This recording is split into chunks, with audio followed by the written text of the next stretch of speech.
world of deceit, telling the truth is a revolutionary act. It's the David Knight Show.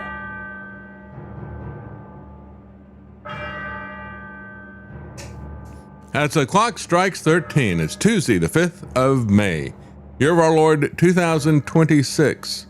Well, we've got more bills that have been introduced. We've got so many of them. We got the Genius Act, the Genesis Act, and now we got the Clarity Act. We've got the Guard Act. What are these about?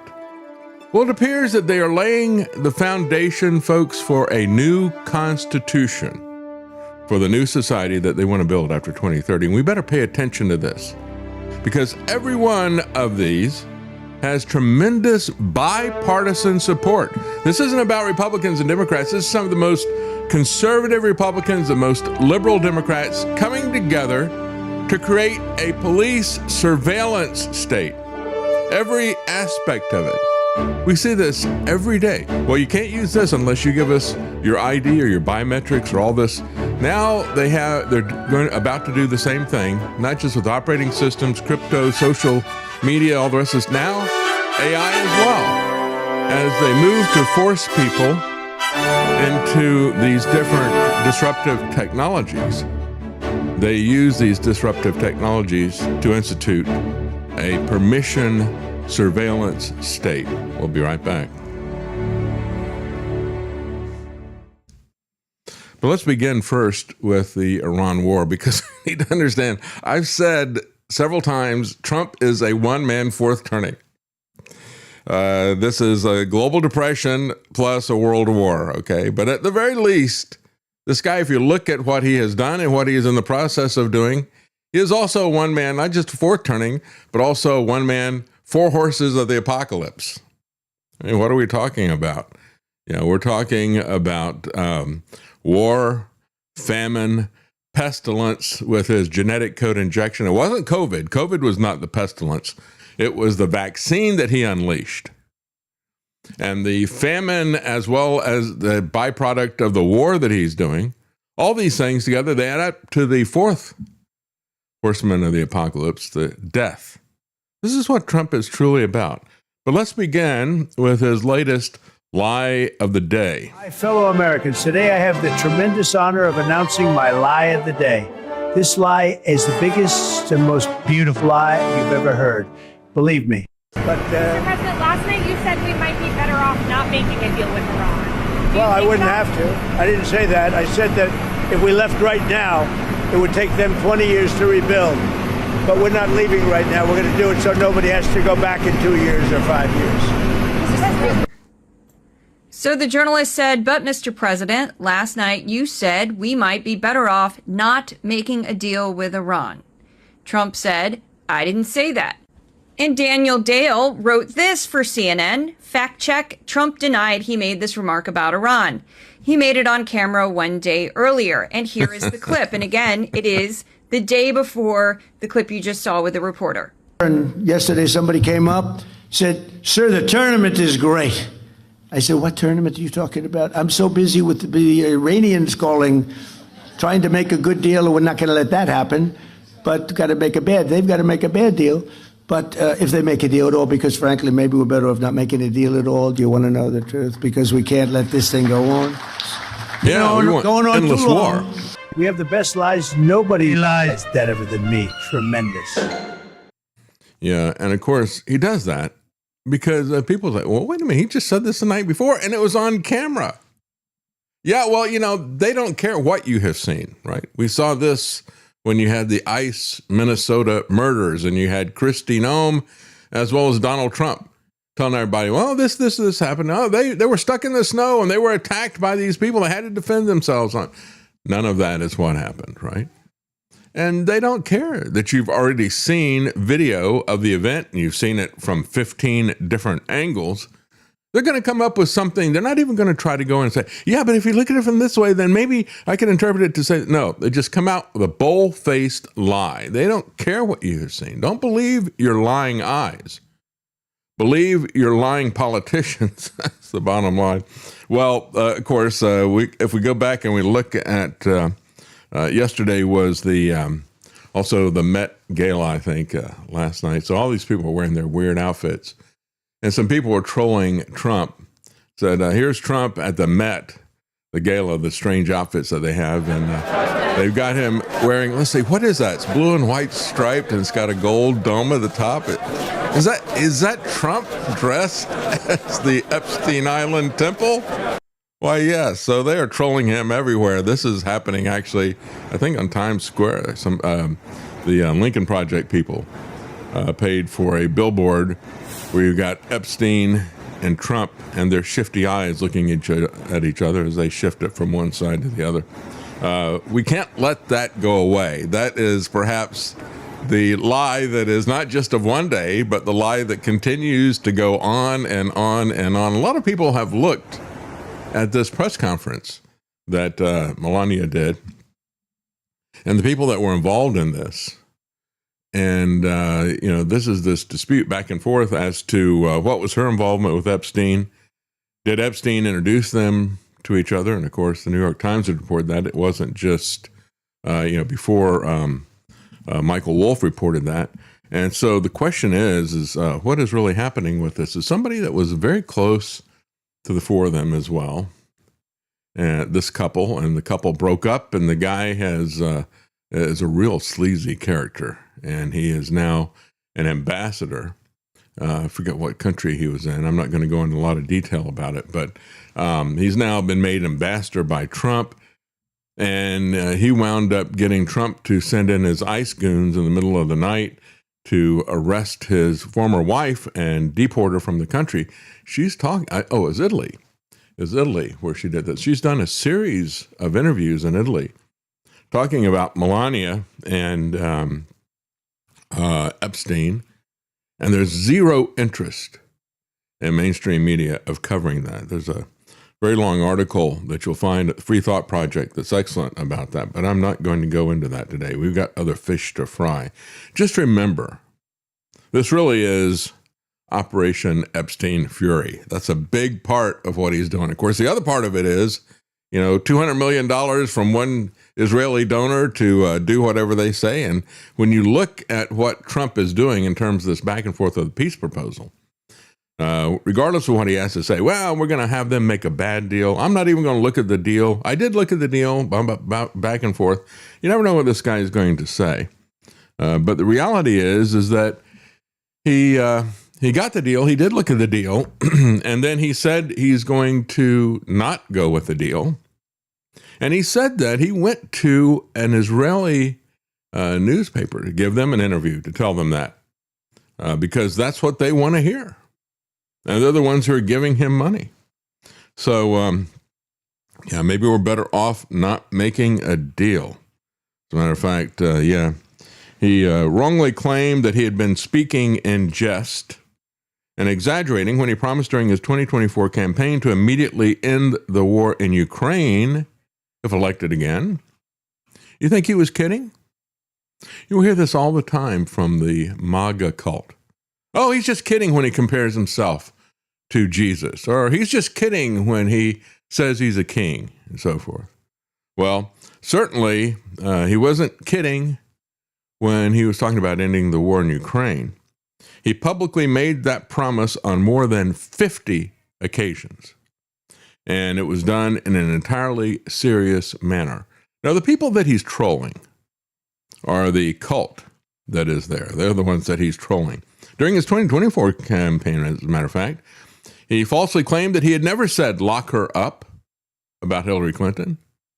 You and I have heard him say that multiple times when he was running. He had done so multiple occasions on televised rallies attended by thousands of people. I remember Joe Biggs, and he had a Hillary for Prison T-shirt, and he went to one of the rallies, and he stood up in front and he opened up his shirt to sell it, and Trump said, "Yeah, we're going to lock her up," and I was like, I said it all the time. That's why I did the T-shirt.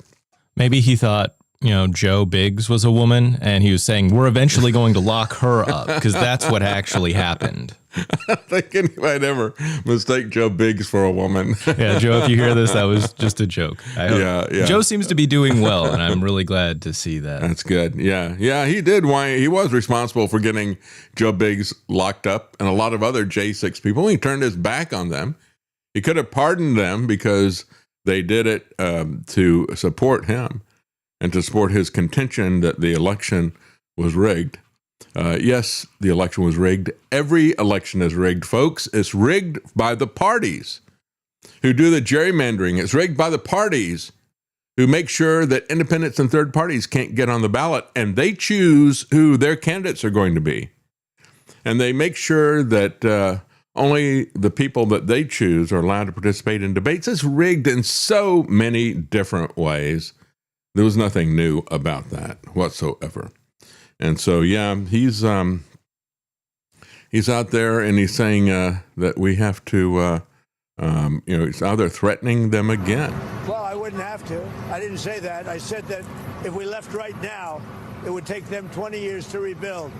But we're not leaving right now. We're going to do it so nobody has to go back in 2 years or 5 years. They told me about the concept of the deal. They're going to give me the exact wording now, yeah. Last night you also said that only like 85% of Iran's missile-making capabilities has been eliminated. Correct. Is that other 15% important? Does the United States need to eliminate that? Well, I'd like to eliminate it, yeah. I'd like to. It'd be a start for them to build up again. And, yeah, I would like to eliminate it. Sir, under what circumstances would you restart military strikes on targets? Well, I don't want to say that. I mean, I can't tell that to a reporter. If they misbehave, if I'd they have do to kill you. bad, but right now, we'll see. But it's a possibility that could happen, certainly. In your letter to Congress, you said the Yeah, well, more threats about what he's going to do. And of course, he claims that he's taken away 85% of their missiles. I know I can't verify that. I don't think he can either.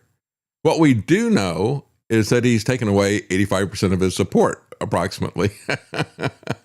He's only got about 15% support with the American people. Well, he went to Israel because it's always about Israel first, isn't it? He even pointed that out as to why we have this war. It happened all very quickly. We thought, and I thought maybe more so than most, I could ask Marco, but I thought we were going to have a situation where we were going to be attacked. They were getting ready to attack Israel. They were getting ready to attack others. You're seeing that right now. And a lot It's all about protecting Israel. Hitting in. Those are stationary. Those were aimed there for a long period of time at these other countries. So I think I was right about that. We attacked first. And if we didn't, it could have been, look, we're really decimating them. They're being decimated. And if we didn't, and by the way, we have massive amounts of ammunition. We have the high end. A lot of it was given away stupidly by Biden, very stupidly, for free. And I'm all for Ukraine, but they gave away a lot. As you know, when I give away ammunition, everybody pays for it. The European Union's paying for it. Then they can do what they want with it, but they are giving it, let's say, to Ukraine, and it's okay. Yeah, it's okay. We don't want to have peace in Ukraine, right? This guy is, he's penny wise, isn't he? He's wised up about pennies. We've got to ban the pennies. Next is going to be the nickel, because we just can't afford to make these slug coins that have no intrinsic value. That was the original debasement of the currency. Now they want to get rid of all currency altogether so they can track and control all of our economic activity. And that's what they're really doing. But of course, he's penny wise, but he's foolishly pounding the world with bombs and then complaining about the fact that we can't build these things quickly enough. As a matter of fact, when you look at what it's going to take many, many years to replenish all the stuff that we spent to protect Israel. And it's not even about protecting Israel. For 35 years, you had Netanyahu telling people that a nuclear bomb was imminent coming from Iran. That was a lie. We saw him lie about that over and over again. It's only going to be just a short period of time. It's just a matter of months, maybe a year or two. He's been saying that for 35 years. And the reality is that there was no imminent threat. We played the clip for you yesterday. Hegseth, as he was asked in the Senate, said, well, no, did you bomb their nuclear? Oh, yeah, we covered it. We nuked that thing, didn't say nuked it, but, we turned it into dust. There was nothing there. Well, wait a minute. You just said that there was an imminent threat that we had to defend against? There was no imminent threat to the U.S., not even to Israel. Israel has superior conventional weapons, and they have nuclear weapons as well. This was about the Greater Israel Project. This is about destroying the Middle East so they can take it over like they did Gaza. Let's understand what is truly the basis of this. And so as Trump rejects any peace proposal from Iran, he goes to Israel's Khan News on Sunday, said, no, this is unacceptable to me. You'll be happy to know I'm going to continue your war. Mark Levin tells people, they're saying that he did it for Israel, that they got us into this. And it's like, Trump has said it. Rubio has said it. We're supposed to not see that, according to Mark Levin. Really? So Trump rejects the Iranian peace offer. Neither party appears to be willing to budge, says RT. Speaking to Israel's Khan News on Sunday, he considers it, he says, unacceptable. He said Iran has not yet paid a big enough price for what they have done to humanity and to the world over the last 47 years. What have they done? You want to mention that? And let's 86 this 47 nonsense, okay? Once and for all. I mean, come on. 47 years ago, what'd they do? They took over the U.S. Embassy. Did they do anything to humanity and the world with that? No, even if that was unprovoked. But it was provoked by about 25 years worth of American attacks on them, going back to 1953, putting in the Shah and his secret police and training them to be brutal and ruthless. That was the crime against Iran, not against even humanity in the world, but this is about the U.S. and Iran in our history. And our history doesn't start 47 years ago. It starts 73 years ago. So U.S. lawmakers are stepping up their efforts, says RT, to strip Trump of authority over the Iran war. Now, are they? I don't see them doing anything over this. I mean, it's just been nothing but prevarications and procrastinations is what we've seen the Congress do. Despite a ceasefire which has been in place since early April, the U.S. continues to enforce a naval blockade on Iranian ports while Iran has restricted traffic through the Strait of Hormuz. The strategic waterway has been effectively closed as a result. Yeah, they'll say, well, you had 2 or 3 ships get through or something like that. It used to be about 150 a day. Now it's 2 or 3 a day. Democrat and Republican lawmakers are increasingly questioning the administration's strategy. Strategy? Do they have one? I think the strategy is only endless war to Gaza-side the entire Middle East for Israel. Trump's claim that the Iran conflict has been terminated fuels a dispute. See, this is the other big lie. We didn't do a show on Friday. We had recorded interviews, but that was really the lie of the day. What you had all of Congress saying, well, they have a ceasefire, so the clock stops, or we can extend it another 30 days to get the troops out of harm's way that they put into harm's way. And of course, the War Powers Act doesn't give the president the authority to start a war. It gives him the authority to react to a war for 60 days without having to get a congressional declaration, but nothing legally or morally authorizes a war of choice, a war of aggression. Nothing. And yet they all lie about it. Pretty much everybody in Congress, pretty much all the Republicans for sure, are lying about all this stuff. And the Trump administration saying, the clock stopped when we did a ceasefire. And so in a letter to Congress on Friday, he went even further. He said the hostilities with Iran have been, quote, terminated. Terminated. Did you know that? Did you know the war is over? I guess the Iranians didn't get the memo yesterday. Neither did the U.S. because there were conflicts that were happening yesterday as well. He said since April the 7th, Not a single exchange of fire has been recorded between the U.S. forces and Iran. That all changed yesterday. And so you have the Speaker of the House, Mouse Johnson, and Senate Pro Temp Chuck Grassley said the hostilities that began on February the 28th have effectively terminated. The only thing necessary for evil to triumph is for, well, I wouldn't even say good men. I would say for the GOP men to do nothing. They do nothing about Epstein. They do nothing about the war. According to Trump, he stayed within the 60-day limit during the war against Iran, therefore has not violated the law governing the use of force in overseas conflicts.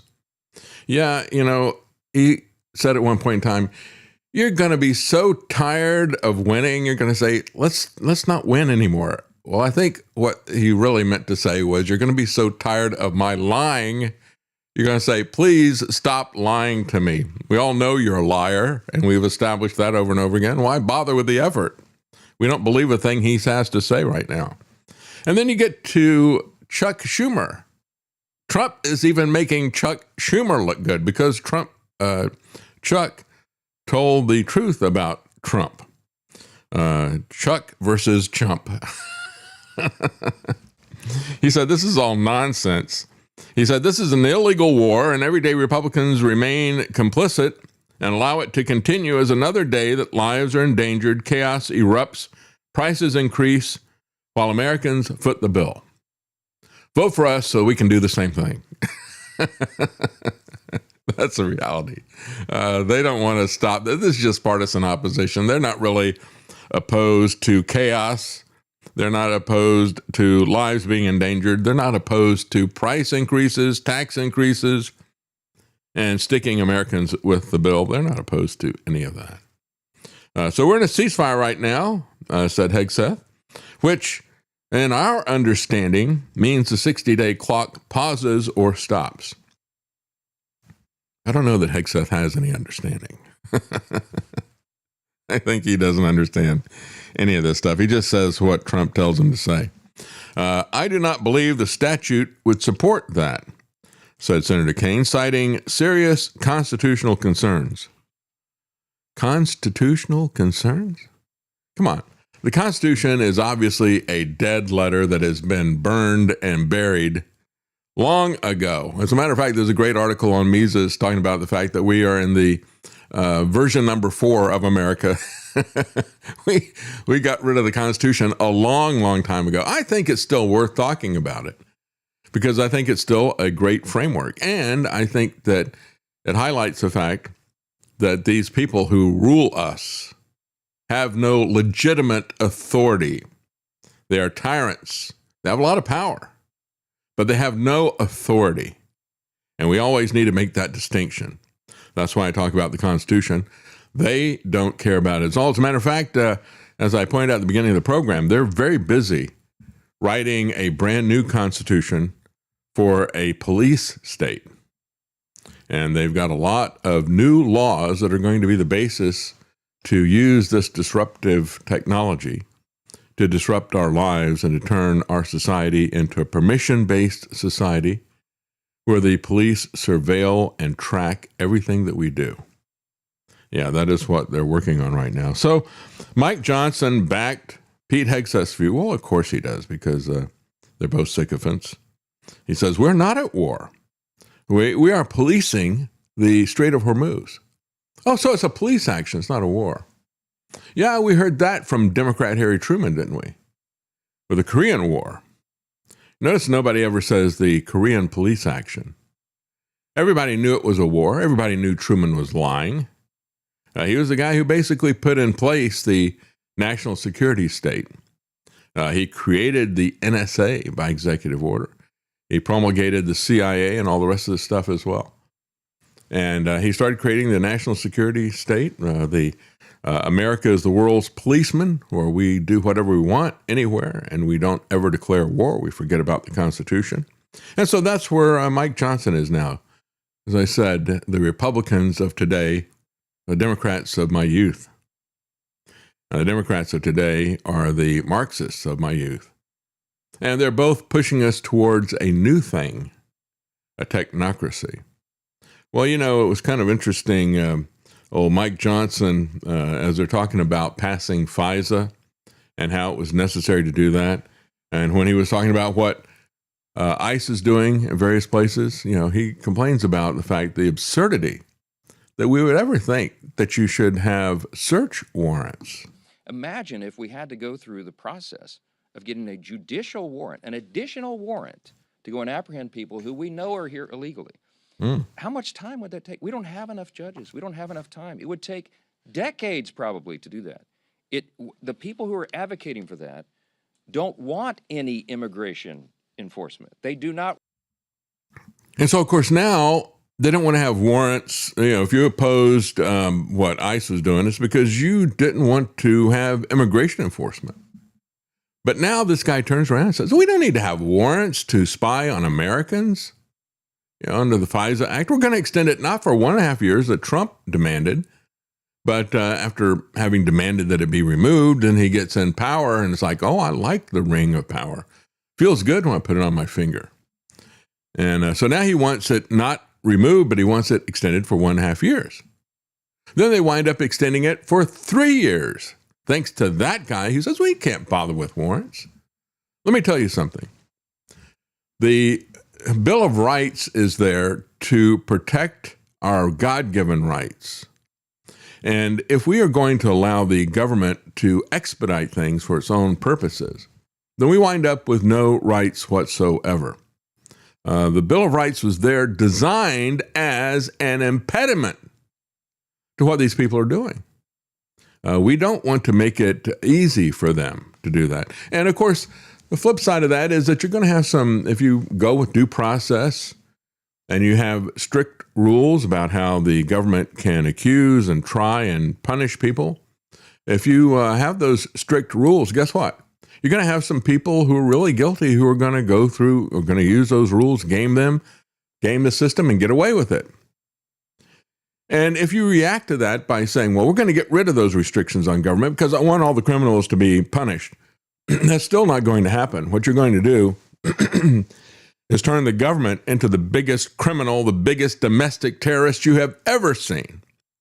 The last thing we want, you know, we want to have the criminals punished, right? I agree with that. However, if you get away from the Bill of Rights and restrictions, you're going to wind up with the government as the criminal. That is the most dangerous scenario. We don't live in a perfect world, and so criminals are going to get away with stuff.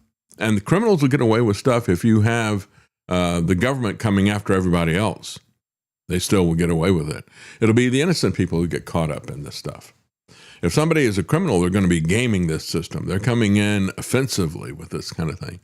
But if we get rid of the things that are there, the very foundation of the basis of our government as the Declaration of Independence, which we're going to celebrate the 250th anniversary of it this year, the very basis for setting up the American government was that government was there to protect our God-given rights. And it wasn't about safety.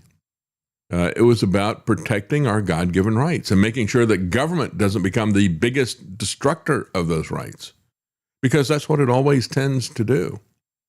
Because power corrupts and absolute power corrupts absolutely. We know that. And so the Democrats are casting Republicans as prioritizing the president's ambitions over the needs of the American people. And that is absolutely true. That is a winning issue. We can all see that is what is happening. And so it's going to be truly amazing if we don't see a sea change. This is why the Republicans, rather than adjusting their policy to put Americans first, rather than adjusting their policy to start trying to follow the Constitution or follow the Bill of Rights framework, what they've done is they've doubled down on gaming the system. The Republicans are looking at the midterms and they're saying, well, you know what we need to do?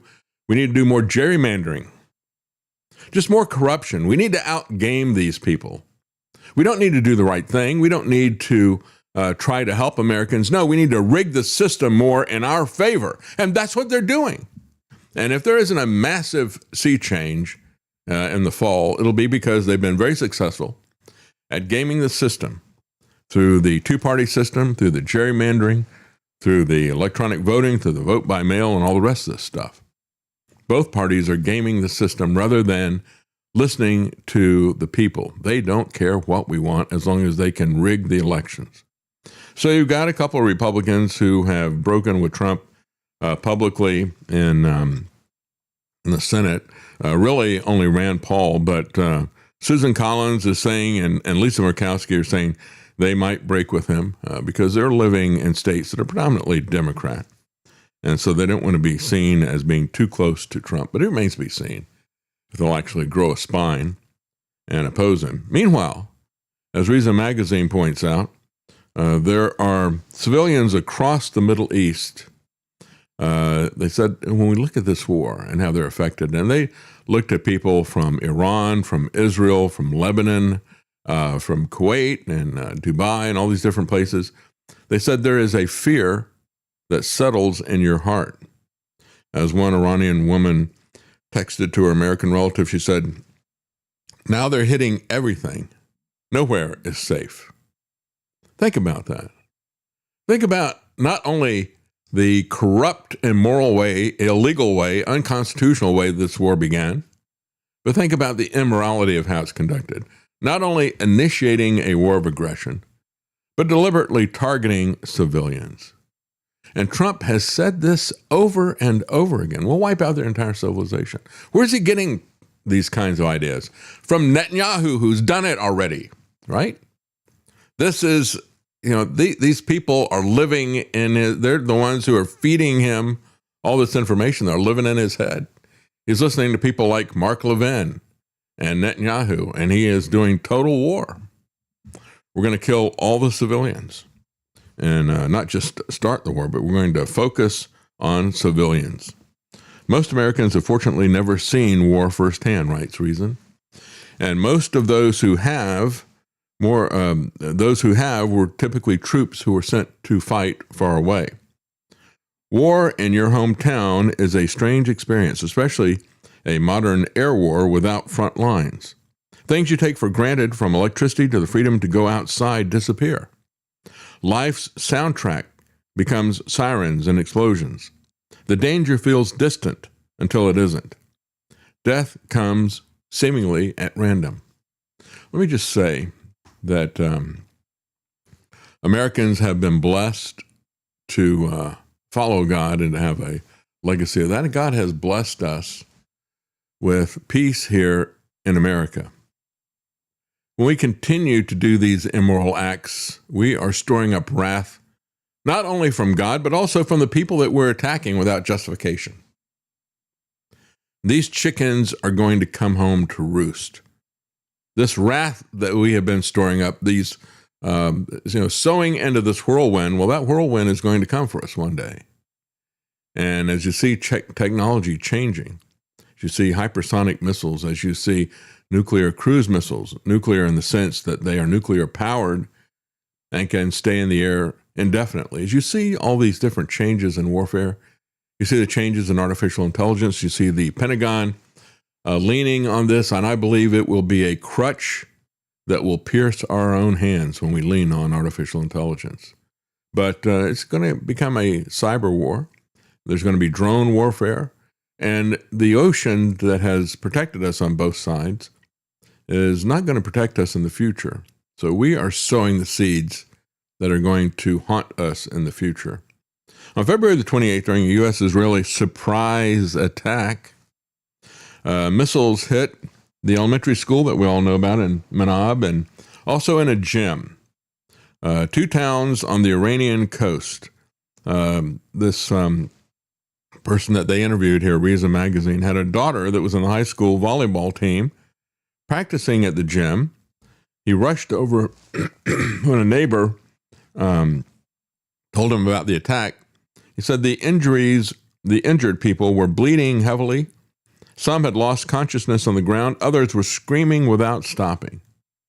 He said the voices were deafening. And he found that his daughter had died. Since then, wars touched almost every corner of the Middle East. and reason has spoke to civilians from all sides of the conflict. And I'm not going to go into all the details about this. It's horrible enough. Meanwhile, we look at what is coming.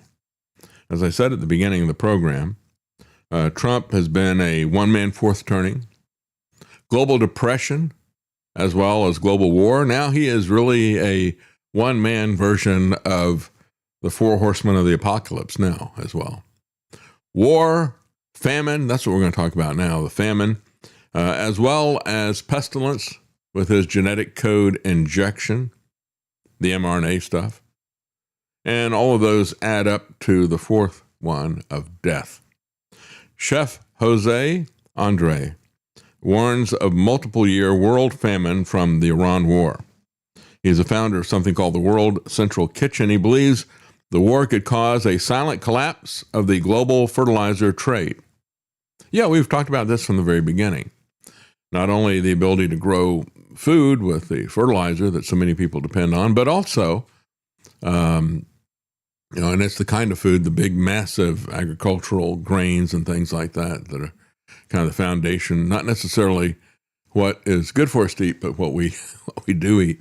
But also, when you look at the foundations for other things, plastics, as well as microprocessors and the helium that is needed for that, there's so many different things, not just energy, but energy is fundamental, but also affects fertilizer, helium, and many other things that are necessary, ingredients for the kinds of products that have become the staples of our lives. And Trump is destroying all of that.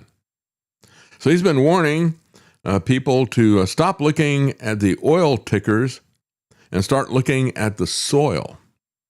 He believes the world is sleepwalking into a massive multi-year famine, being slow-walked by the silent collapse of the global fertilizer trade as a byproduct of this Trump war.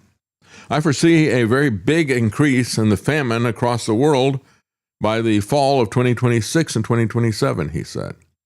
And so he said, whenever you see these types of things, we're seeing disruptions in global trade. They will ripple into higher prices, into lower output, and they will hit the poorest countries the hardest. So those of us who still have food in the West will be paying a lot more for it. Those in some poor countries won't have it at all. That's going to be Trump's legacy. And of course, his number one priority in getting in this second term has been to disrupt global trade. Stop and think about it. Everything the man has done from day one has been to disrupt global trade. And that is going to have massive consequences in every area of our life. He began his second term with war, with sanctions, with tariffs and all the rest of the stuff, threatening other countries, threatening Canada, threatening Greenland. I mean, the man is insane. I don't care how old he is. I don't care if he can't remember what he had for breakfast this morning. He is fundamentally insane and belligerent, and he needs to be removed. Trump defense proposal is going to, as I've said so many times, they hit a record level, over $1 trillion, and immediately he and War Pete, just start calling him a war pig, want to go another 50% over what was a record. And we're spending more on the military than the next 8 countries combined. You talk about fear and paranoia. Boy, it is working overtime in Washington, isn't it? They sell that fear, they sell that paranoia to pick our pockets. So they always do. Global military spending, meanwhile, has hit a record $2.7 trillion in 2024. And again, half of that is us. It's really amazing. So he was saying, in terms of talking about food, he says, same type of stuff Gerald Slinty says, trillions for war, not a penny for peace. And that's what he's saying. He said, we choose not to feed people. We choose not to build. We choose mayhem. We are led by people who like to be warriors. And we've never seen this kind of hubris from our leaders about war ever in the past that we see from Trump and from War Pig. So again, what does it mean for us? Well, as he points out, when you start starving people in these third world countries, what are they going to do? They're going to run to our country. They have to eat. And so he said, we can build all the walls that we want, and we can have all the ICE, Gestapo police that we want. But if these people are hungry, if you got hungry mothers who need to feed their children, there is no wall that is thick or big enough that is going to stop them. I've talked many times about the welfare magnet. What about the famine magnet? What if Trump steps that up? As people pointed out, all these wars that we do, they usually wind up stoking immigration into our countries. This is going to be even worse. Everything the man does is contradictory to what he says he wants to see happen. Iran fires on a U.S. warship in the Strait of Hormuz yesterday after Trump announced plans to guide the ships through the Strait of Hormuz. But, at the same time, he's saying the war is over. He is such a liar. He needs to have two faces, because he's usually saying one thing and then immediately saying the other. They sink 6 small Iranian boats as Trump warns the regime could be, quote, blown off the face of the earth. But remember, the war is over. And he is the peace president, right? No, he is the liar and thief, not the commander-in-chief. So now he has renamed his Operation Epstein Fury. He's now got a new name for it because we have to have a different war, right? That war is over. So let's start the clock again, 60 days on Project Freedom. That's what he's calling it. Yeah, we are beyond freedom and dignity, folks. It is a pure psyop of Skinner-esque proportions here. Yeah, a different war, right? Project Freedom. So the peace president said, we have more weapons and ammunition at a much higher grade than we had before. You heard him say that earlier. He said, we have the best equipment. We have the best stuff all over the world. We have bases all over the world. They're all stocked up with equipment. We can use all that stuff, and we will if we need it. And by the way, we don't have any money left over to pave the roads or do anything else. The government says that it's really there to build, and that's not the purpose of the U.S. government anyway, building infrastructure. But nevertheless, they tax us to say that that's what they're going to do. But instead, they have bases all over the world, bombs all over the world, and they're using those bombs. And he brags that we can buy even more of them with your hard-earned money. We're merely there as a defensive force, said the Admiral Cooper, talking about the Strait of Hormuz. Are you kidding me?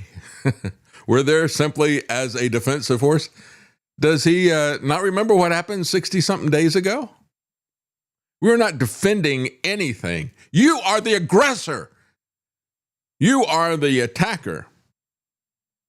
Yeah, we're going to provide defense to commercial shipping after what we started.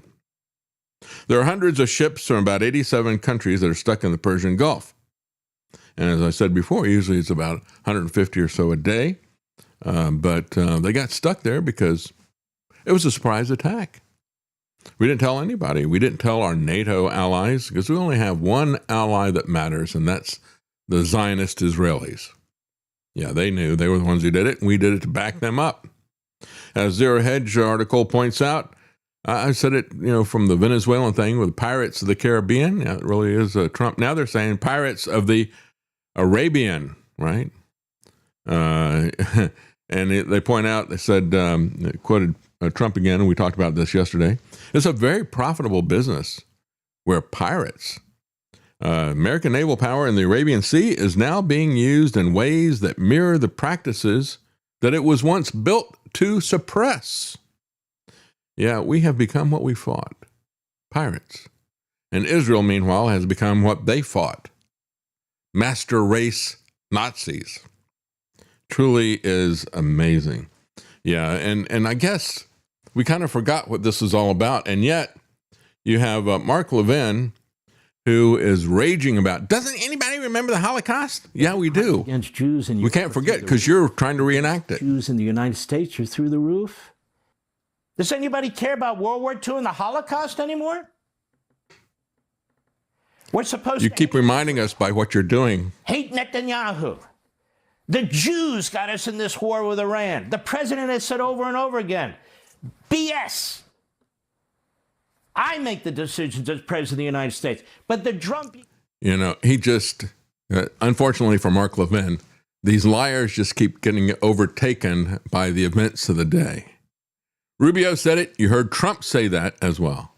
Oh, yeah, they were threatening Israel, so we had to do this. We had to do something.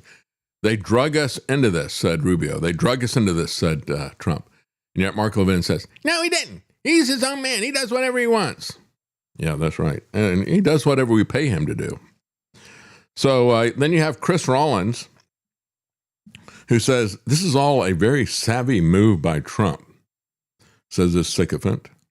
No, it's all just outright lies and prevarications. He says, here's the genius plan, right? You should trust this plan. He says, so on May the 1st, Trump says the war powers letter is formally ends hostilities. And he preserves force posture, and he asserts Article 2 constitutional authority. He has absolutely zero authority for this. Go back to the fact that he cannot take us into war. Nevertheless, he says May 1st, he puts in the war powers letter, says, yeah, we have ended hostilities. Of course, he's lying about that. Then on May the 3rd, he creates a new thing called Project Freedom, which is announced as a humanitarian operation, not as a war, and not as a military operation. And then on Monday, the U.S. Navy escorts neutral ships through there. And it all starts up again. Well, he thinks that is pure genius and a savvy legal move. No, it's just lies, prevarications, and hubris to say, this is, give us a bull-faced lie, do something that he knows and we know is against the law, and then dare people to stop him. He dares people to stop him. The deeper problem remains that both sides believe that they have won. Washington points to the destruction of much of Iran's Navy and Air Force and of its missile launching capacity. Well, the problem is that's obviously not true. And they just showed that yesterday as well. So they have not stopped their missile launching capacity. Iran, meanwhile, from their standpoint, they think they're winning because they survived a campaign that was widely seen as trying to create a regime collapse. And the regime has not collapsed. And we haven't taken away their missiles either. And they have also then demonstrated their ability to strike across the Gulf and into Israel with the missiles that Trump and Hegseth said they don't have anymore. And it has shown that it can place the global economy into a chokehold. And so when you're talking about this, Trump has been putting out these memes of him holding Uno cards and saying, we got all the cards. Well, this is a guy who held all the cards when he owned the casinos. And he still failed. They still went bankrupt. And even having all the cards and setting all the casino rules, this guy still couldn't win. And so as Zero Hedge points out, neither side is holding a strong card, yet both of them believe that time is on their side. It might look like a manageable situation were it not for the oil markets losing roughly 10 million barrels a day, with inventories now running uncomfortably low. That's putting it mildly. Trump is facing a binary choice. He can pursue genuine diplomacy. Nah, I'm not going to do that. Secure the outcome that he wants, but that path would provoke resistance from Israel and from hawks in Washington. Well, doesn't that tell us who wants this war and who we're fighting for? Just as much, we have the confessions from Rubio and from Trump. Maybe Mark Levin should look at those, but we also know that these people are keeping him in it. Let me ask you this. If you're a general, You're the admiral. You're giving advice to the president. Isn't the goal victory? I mean, you can build up industrial sites later. We saw that in World War II. What does victory mean? Isn't the goal to killing do everybody? You have to do. I mean, short of something, nuclear weapons and that sort of thing. And let's push the nuclear weapons centers. But there are other things. This traitor, short of that, this guy's a worse traitor than Jonathan Pollard. He and Pollard have been pushing for nuclear attacks and nuclear war, ballistic missiles, terrorism, and eliminate the regime. My attitude is this. The only reason they have a nuclear program is because of that regime.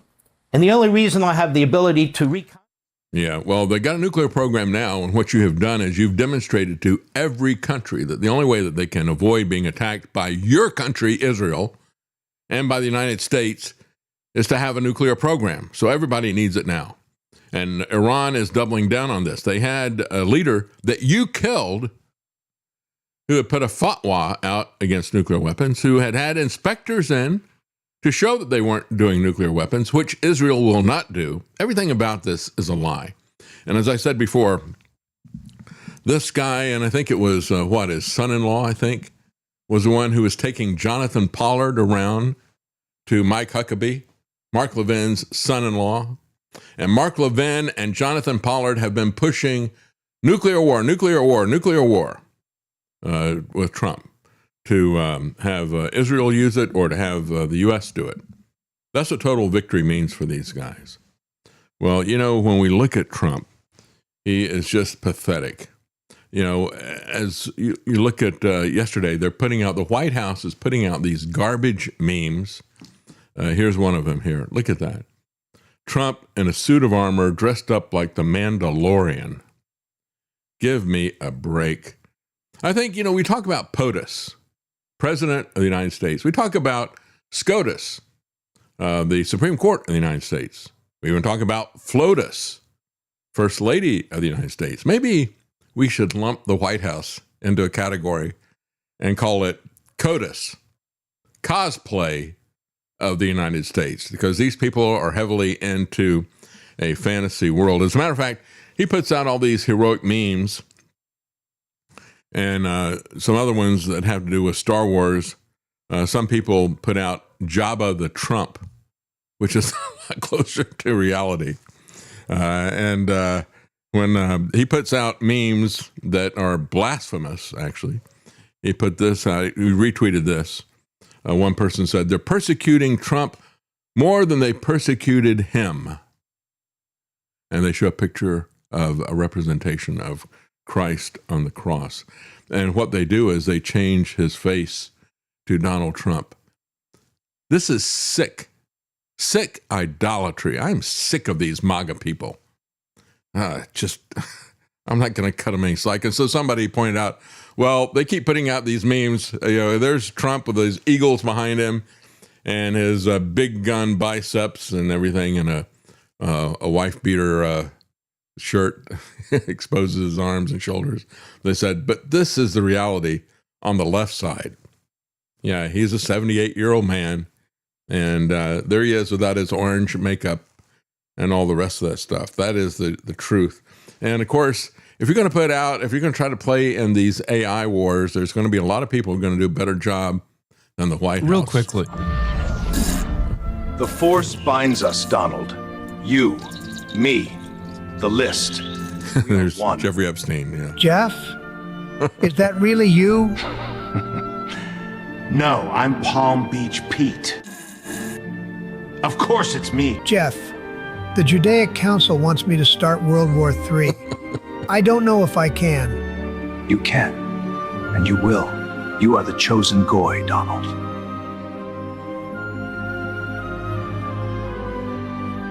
Don't look away now. It's called Start Wars. Revenge of the Judai. Yeah, I guess. What were you going to say, Travis? I was just going to say that it's probably, I guarantee you that the Star Wars Disney adults are more upset about Trump co-opting the Mandalorian than most Christians are about him retweeting that. Yeah, I think you're right.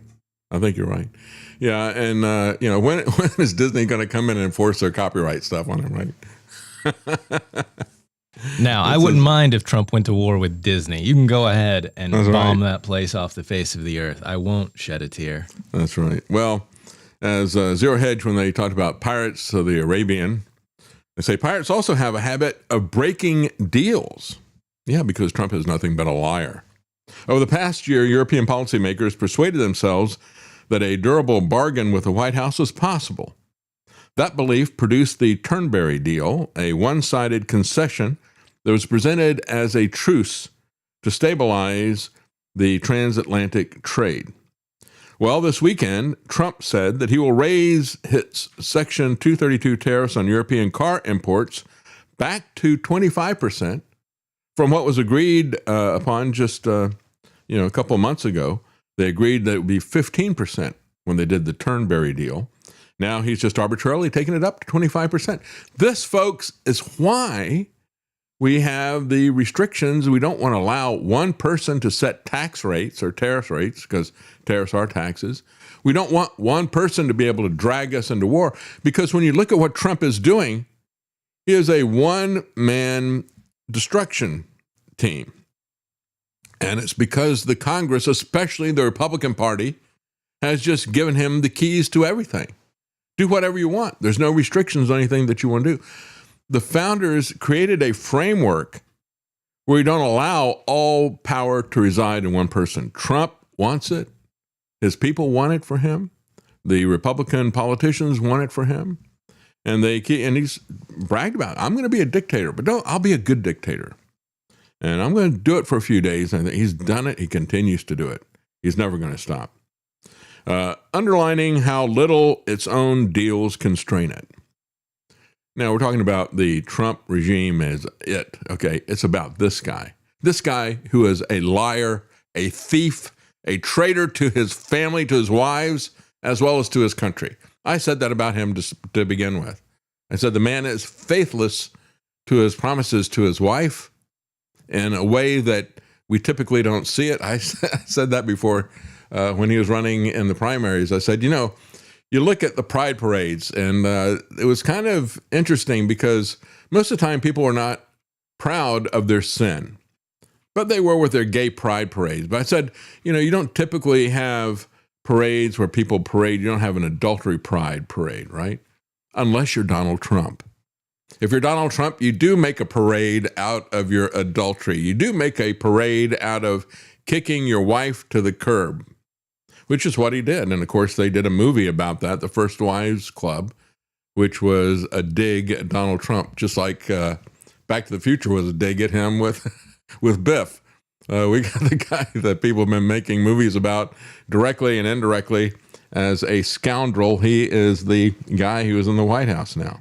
Well, the bottom line is what the Europeans need to learn is that you cannot appease tyrants and aggressors. Trump was a tyrant and aggressor economically with the tariff stuff before he became one with hot wars. Again, the lesson of Greenland episode, says Zero Hedge, is that this tyrant responds more to firmness than to appeasement. That's my word, tyrant. They said this administration. It's not an administration.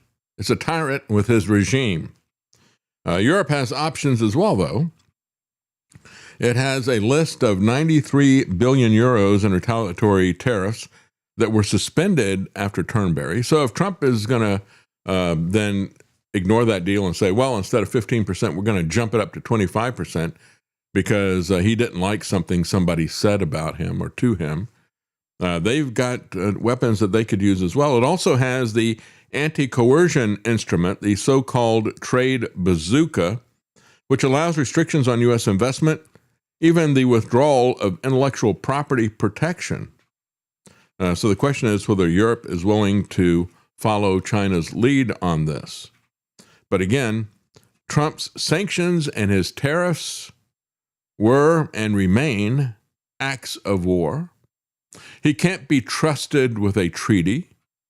He can't be trusted to negotiate in good faith. And this is why this war is going to continue to drag on. The Iranians aren't fools. They understand that. They said, why would we bother to even talk to this guy? We can't believe anything they say. As we're talking to them, they're doing the Israeli trick the Judai mind trick of let's have some negotiations. Meanwhile, they assassinate the negotiators, or they use that as an opportunity to do a sneak attack. So Trump is withdrawing 5,000 troops from Germany, part of the 37,000 that are still stationed there. So he's taking it down by about 12.5%, right? About 1/8 or whatever. But the reality is that even though Trump wants an empire, even though he wants to be the only power around, when he pulls troops out of Germany, as Zero Hedge is pointing out, he basically is working against what he wants. I'm glad to see the troops coming out. I don't want to see America be an empire. But he does. And he appears to see these forces that are there, mainly to protect Germany. In reality, though, the bases exist to allow the U.S. to project power into Europe, the Middle East, and Africa. Their removal would weaken America's strategic reach. It would weaken the empire. So I think that's a good thing, but it's not what he wants to do. He doesn't want to weaken his empire, but his actions are doing it. He's a fool. He's not just a traitor. He's not, he's not a genius by any sense of the word. Well, we're going to take a quick break because I want to move on to this other stuff and not spend enough time on war. I could spend the entire program on it if I let myself. But, there is a lot of war news. We do have a lot of comments, though. We have Hatchcar61 says, "Are you familiar with the Schofield Bible?" Oh, yeah. Oh, yeah, absolutely. Yeah, I know I said to somebody the other day, it's like, I have no interest in going over with a fine-tooth comb my differences of people over eschatology. But I think there's a fundamental flaw in the dispensationalism that focuses on Israel. And it has now become the main focus because of the Schofield Bible. And I've talked about it. I've had Chuck Baldwin on who talks a lot about it and its origins and where it came from. But whenever you got an error, it always has real consequences. And now what we're seeing is that this dispensationalism has metastasized into support for Zionism, which the two of them are completely different things, of course.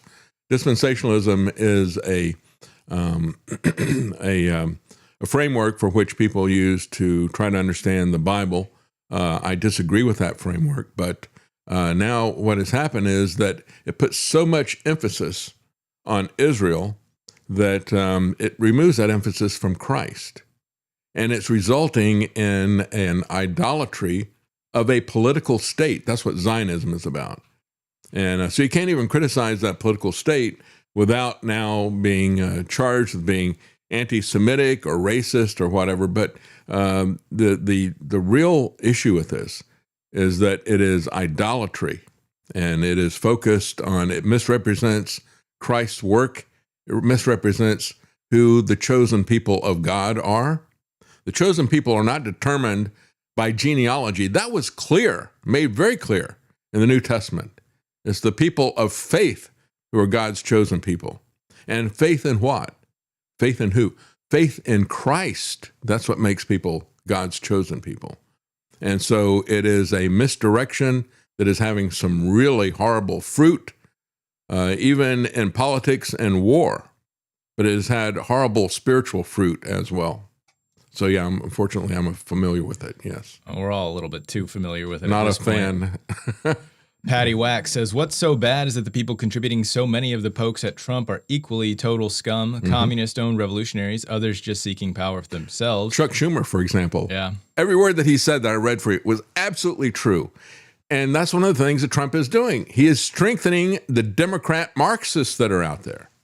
And that's, maybe that's part of the point. Go ahead. Yeah.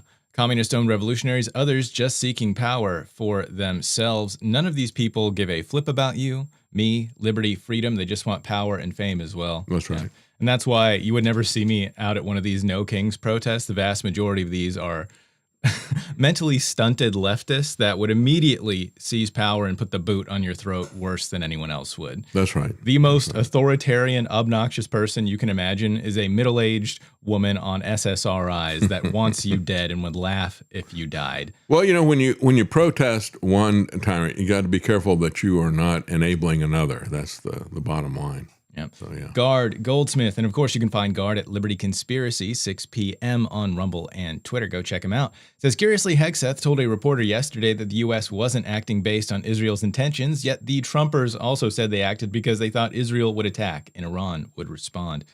Well, he just lied. Everything the guy says is a lie. It's just like Trump. I mean, we actually go out of our mind if we sit there trying to analyze every single lie coming out of the mouth of Pete Hegseth and Donald Trump. Let's just understand they're liars. Let's understand that Pete Hegseth in no way, shape, or form is following Christ or representing his teachings, and he has nothing to do with the Constitution or the principles that America was founded on, and neither does Trump. Yeah. We have Anigo Sonita, the U.S./Israel fund trained and created Hamas, Taliban, MEK, Al-Qaeda, ISIS, but Iran is the biggest sponsor of terrorism? Yeah, that's right. Yeah, And how many people has Israel attacked versus how many people have countries has Iran attacked? Yeah. I'd like to see that list. Audi MRR, very generous. Thank you for thank that. you. We really Yes, do appreciate it. that. Says, good morning, David Knight and family. And he says, Audi, modernretroradio.com. You can go check out modernretroradio.com. Yeah.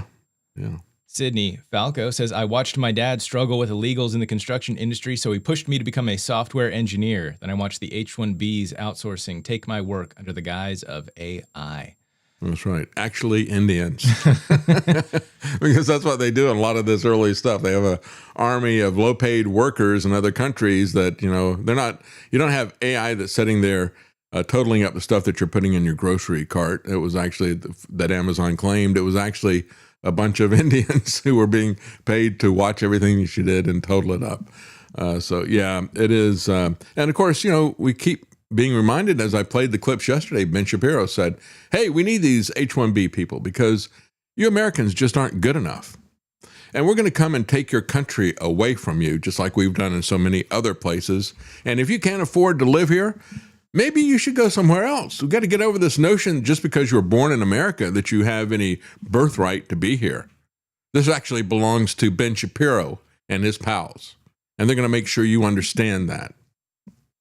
I have nothing but contempt for these globalists who come here from other countries whose loyalty is not to America. They despise Americans, and they despise the principles this country was built on. People like Mark Levin, Exhibit A. This guy, and he always talks about liberty, liberty, liberty. He's not about liberty at all. He's a lying killer for another country. He's a traitor. Also, I just got to ask, how many Americans do we have to sacrifice to help Israel over the course of years, Yeah. They come to the door and it's like, no, sorry, we already gave. We already did that. America's the one that finished World War II. So, yeah, that's right. We're done. If Israel cannot defend itself at this point, then... Well, and he says, doesn't anybody remember the Holocaust and all the rest of the stuff? And it's like how could we forget? We get a movie about it every year. That's right. And you talk about it every single day, and that's your excuse to kill everybody else. And you have become the Nazi monsters that you fought. Your chosen people are now the master race, and everybody else has to bow before you or be killed. We don't have any rights because we're not human, according to you. So, yeah, let's, are we done with comments? No, here? we still got more. AP Rumble Seat says, let's secure the Middle East for Israel while destroying world economies, ramping up famine and energy shortages to finish the controlled demolition. Yeah.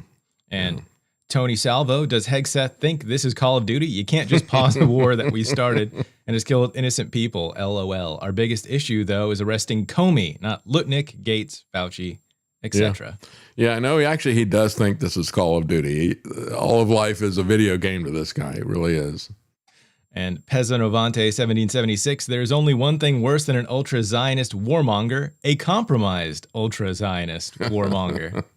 And Empowered Solution says, oh, David, why are you torturing us with Mark Levin? Well, if I got to watch him, you got to watch him too. So, but we're done with the Mark Levin clips. Suffer one, suffer all. Yeah, we're done with the Mark Levin clips. We're going to get into this new society, this new panopticon prison that they're building for us one act at a time. We'll be right back. Unlike most revolutions where the people rise against a real economic oppression, in our case here in Boston, we are fighting for purely an abstract principle. Hear, hear. Hear, hear. It is, however, not nearly so abstract as the young gentleman supposes. The issue involved here is one of monopoly.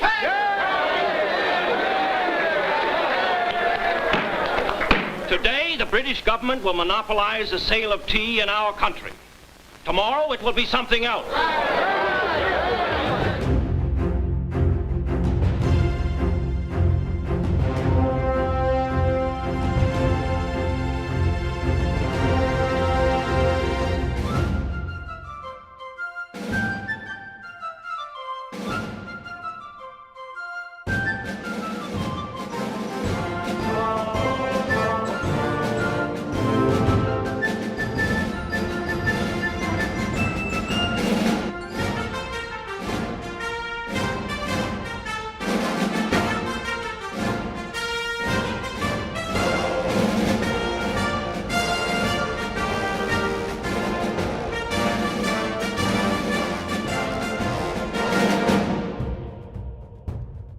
Liberty. It's your move. You're listening to The David Knight Show. APS Radio delivers multiple channels of music right to your mobile device. Get the APS Radio app today and listen wherever you go. Well, a Senate panel has backed what they call the GUARD Act. It's not Guard Goldstein. If Guard wasn't going to do an act, it'd be a good one. I would go with his act. This is a horrible one. And it is a bipartisan move to do yet again age verification for yet another item that we use on a daily basis. They're using this new disruptive technology to disrupt our Constitution, disrupt our liberty, as our freedom and our dignity, and to make us, if we're going to participate in these new technologies, we're going to have to do jump through all kinds of identification hoops and anonymity and all the rest of this stuff. So this is now going to bring age verification to the use of AI. And so this is something put out by Josh Hawley, but as I pointed out, it's, some of the most conservative Republicans and some of the most liberal Democrats have all joined forces with this, because what they all want is a police surveillance state. That's what they're going to get. The framing is supposedly to protect children, as they always do, right? But the result is going to be age verification, digital ID for everyone, a permission society. And we'll get rid of cash and all the rest of this stuff as well. So what it means is that you're going to have a government ID, or have to upload a facial scan or some other kind of biometric information, or a financial record that is tied to your legal name in order for you to use artificial intelligence. We've seen this happening over and over again. Social media was the first one. Then they're talking about operating systems and things like that. Now, artificial intelligence, all of it. Every user of every covered chatbot would need to hand one of those over before being allowed in. And look, we understand how dangerous AI psychosis can be. We were just talking the other day about Richard Dawkins, an adult, a guy who purports to be a scientist, although I never believed that he was a scientist. The Dawkins delusion of saying that he's got science on his side when science is actually disproving what he is saying, science and math. But nevertheless, you got everybody from Richard Dawkins to, young kids who are being taken in by AI and think that it is something that is sentient and conscious and so forth. And so I understand what the danger is, but there are other ways to approach this. And it's clearly a MacGuffin that is happening here. We see that, they identify a real problem or they make up an imaginary problem. But the bottom line is that they're always using these problems, real or imagined, for their same end. Just as we were saying about the climate MacGuffin.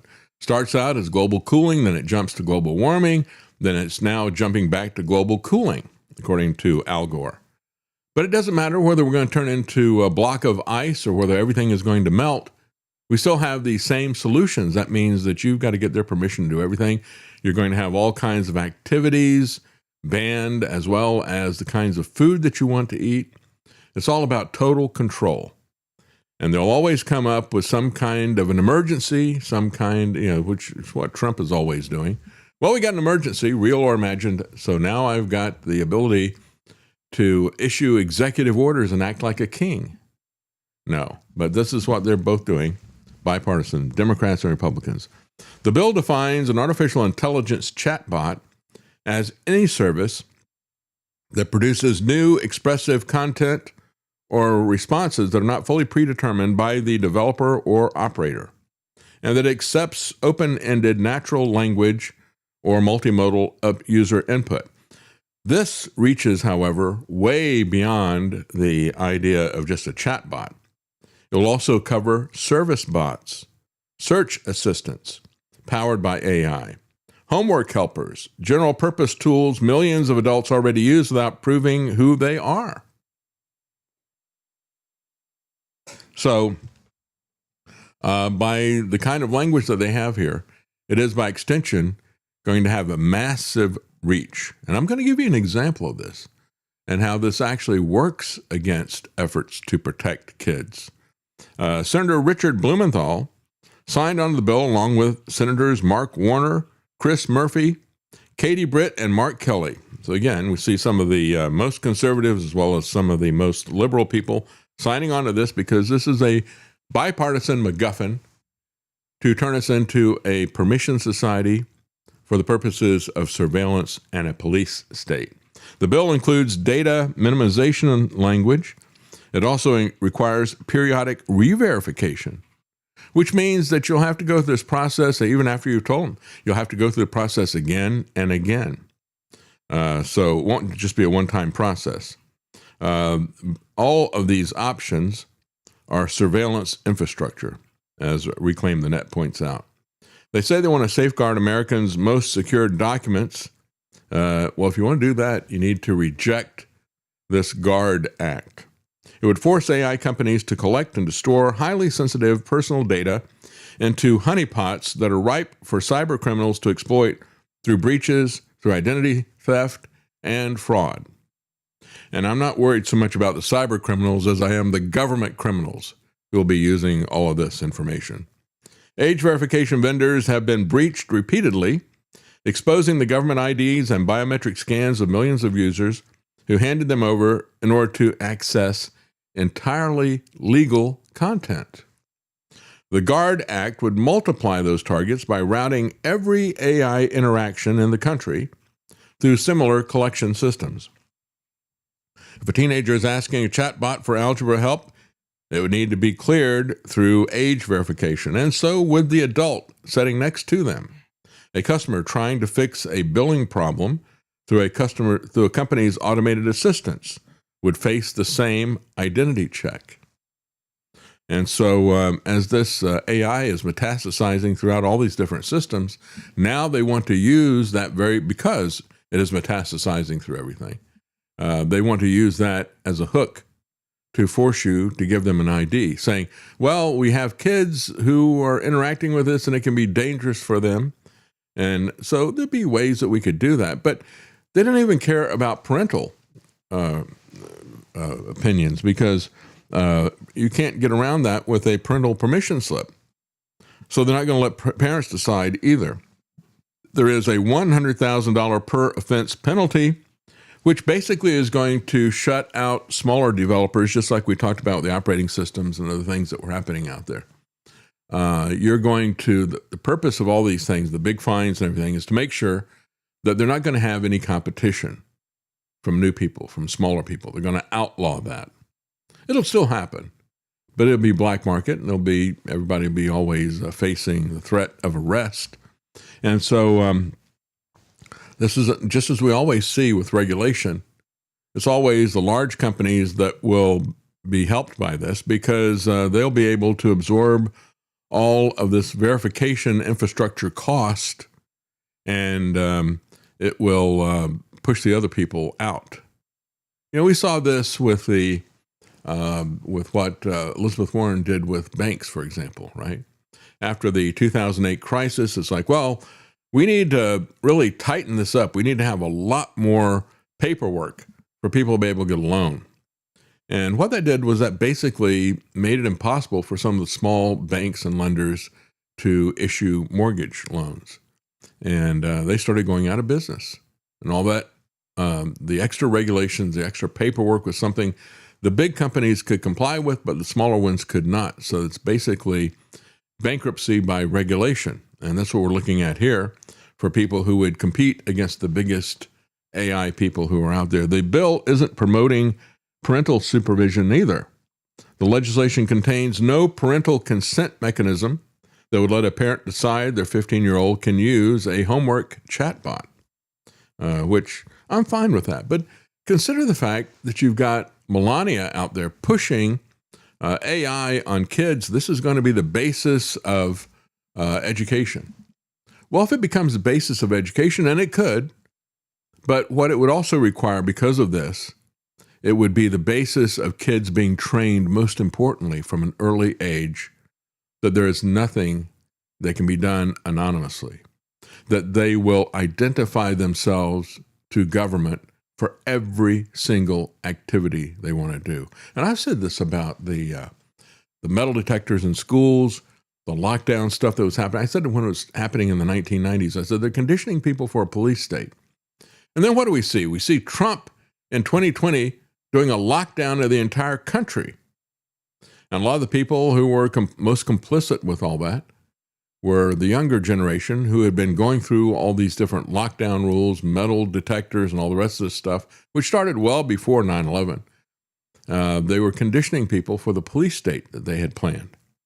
So Marsha Blackburn, again, is back. She has not seen anything that has to do with AI, crypto, or a digital ID that she doesn't love. She says she's going to fold the GUARD Act into her bill that she calls the Trump Act, the Trump AI Act. And she is a very scary person. She's going to be our next governor here in Tennessee.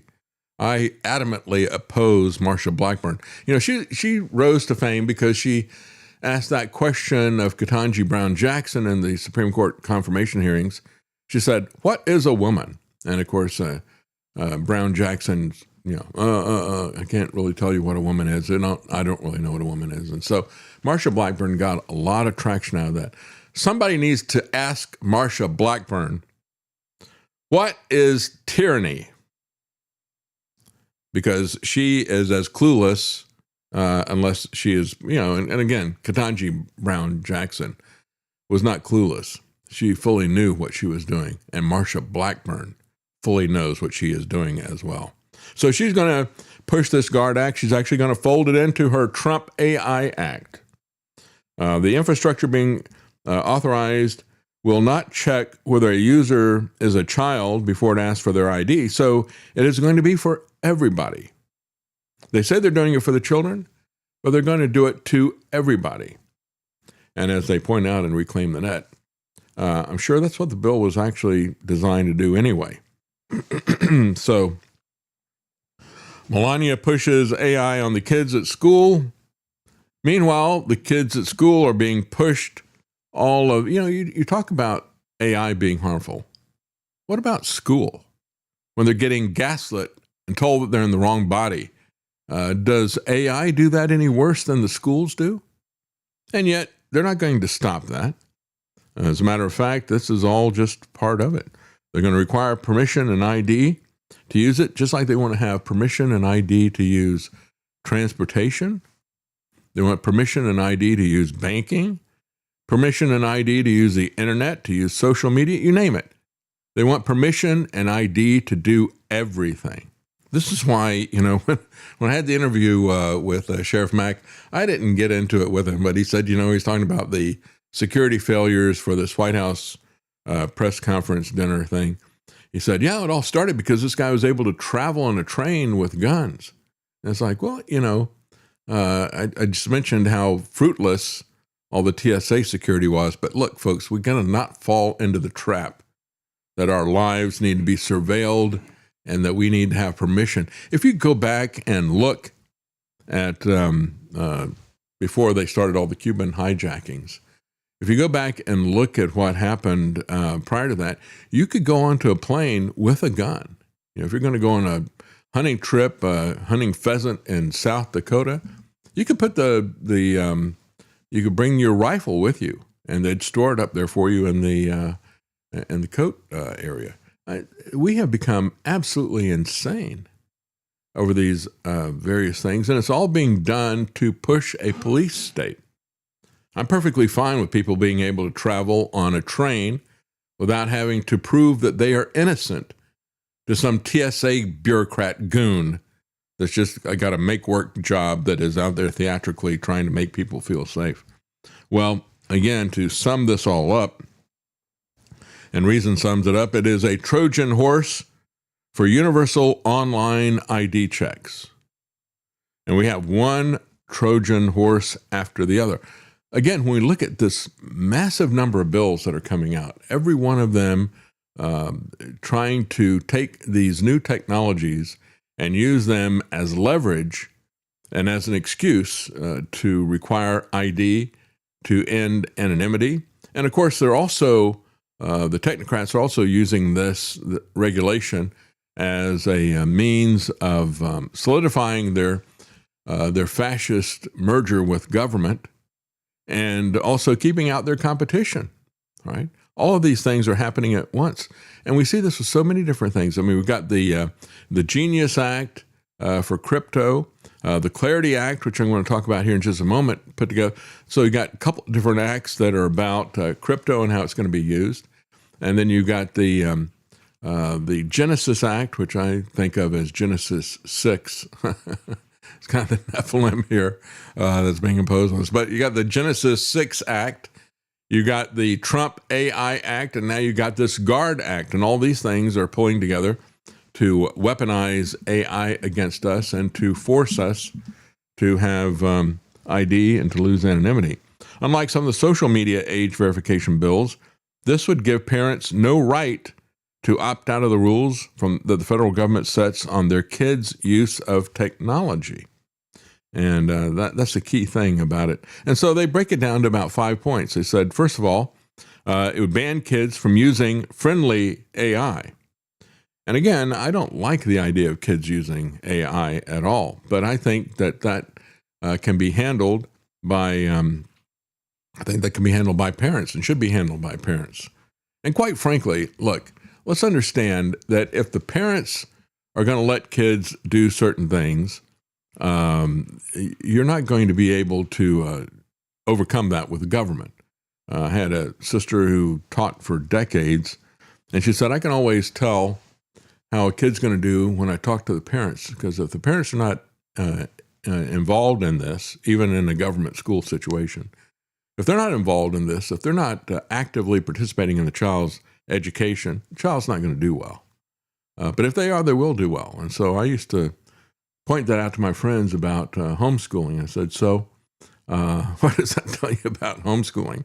If you care about your kids' education enough that you would homeschool them, they're going to do well enough. But if you're just going to go with whatever the default no effort thing is out there, they're not going to do that well. And so when you look at what can happen with this, and let me talk about, let's stop this for a second and talk about some unintended consequences that are out there. And this is when we look at a new U.S. phone network being set up for Christians, right? And they say, well, we're going to block porn and gender-related content. So let's think about that, because this is basically what Josh Hawley is trying to do. I've got some bad content out here, whatever it is. He defines it as artificial intelligence. The Christians are defining it as pornography and gender confusion stuff, right? And so what they're saying is we're going to set up a cell phone network, and for the first time, we'll block this content at the network level. Right? People have always had different programs that parents could use to block this stuff on a device level, right? So you could set up some programs if your kid's got a computer, you could set up some programs on the computer, or if you foolishly buy them a phone, you could block it on the phone as well. So now they're saying, we'll do it. We're going to piggyback this on top of T-Mobile's network, and we will do it at the network level. And so when you look at what they're using for this, what they're doing is they're creating a master list of websites, and they're just blocking you from going to those particular websites, which I don't think is a very effective way to do it. And it is problematic for them as well. You know, they've got to constantly be out there trying to find when somebody has created a new website, or they've created an alias for that website, or they just renamed it or something. So that's not a very effective way to do it. It's a very high maintenance way to do it as well. And a good example of one of the problems that they have is Yale. So Yale is set up as an educational website, and they don't block that. But Yale has an LGBT thing that they push. Because they have set that up as a different domain name, these people can block that. But they say, well, we don't really know what we're going to do if Yale brings that other website into their primary website. Then that creates something of an issue for us, right? And so again, they have to constantly look at this. They can't handle all of the aliases that are out there. So it's not really, I think, a very effective way to do this. What would be an effective way to do it? An effective way to do this would be the same way they do AI moderation, right? If you're trying to, and there's a lot of talk about this, you know, taking on X, you know, you'll see people say, put up a picture and say, Grok, change her clothes or whatever, or take her clothes off or whatever. And they can moderate that kind of thing. They can moderate what people are putting up. So the AI looks at the image and says, this is an image I'm not going to accept. You could stop it at that level. You could block both the content where they're pushing LGBT stuff as well as when they're pushing porn. AI could be used to block that, but not if the GUARD Act goes through. Think about that. Because if you're going to use AI to block this stuff, then technically that would be illegal according to Josh Hawley's GUARD Act. And his whole point was to try to remove harmful content before it got to kids. And so by saying, lumping all this AI stuff, even AI agents that are doing things for you, lumping all that stuff together, they basically cut that off. But it's something that needs to be done by individuals, something needs to be done by parents. It's not something that needs to be done by government to begin with. I've mentioned this before, but I've got many friends that I grew up in the church with, went to we shared many of the same sort of beliefs about, religion and politics. And they went off to college and all of a sudden, they're completely on the other end of the spectrum. Maybe they've even gone trans or gender fluid. Mm-hmm. College is set up as a propaganda machine, and they are very, very good at it. That's right. It is. And usually they get it, the kids, at an earlier age. I've seen a lot of parents who will homeschool and say, well, I'm going to homeschool, but now that they're in high school, I'm going to put them in the regular school.